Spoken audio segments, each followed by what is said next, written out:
এটা হলো পাঞ্চেত ড্যাম। আমাদের পুরুলিয়া ট্যুরটা ছিল 3 দিনের। ফার্স্ট ডেতে আমরা কলকাতা থেকে বাইক রাইড করে গেলাম বরন্তী লেক ভিউ রিসর্টে, যেটা ছিল বরন্তী লেকের পাশেই। ফার্স্ট ডে আমরা রেস্ট নিয়ে কাটালাম।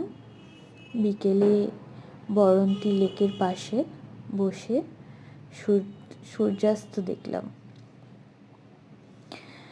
সেকেন্ড ডে আমরা গড়পঞ্চকোট আর আশেপাশের এলাকাটা ঘুরে দেখলাম। থার্ড ডে ফেরার সময় পাঞ্চেত ড্যাম হয়ে আমরা ফিরলাম কলকাতায়। পুরুলিয়া ট্যুরটা আমাদের খুব সুন্দর ছিল।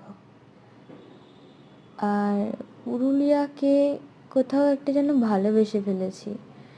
এটা নিয়ে সেকেন্ড টাইম আমি পুরুলিয়ায় গেলাম। আবারও ইচ্ছা রাখলাম পুরুলিয়াতে যাওয়ার।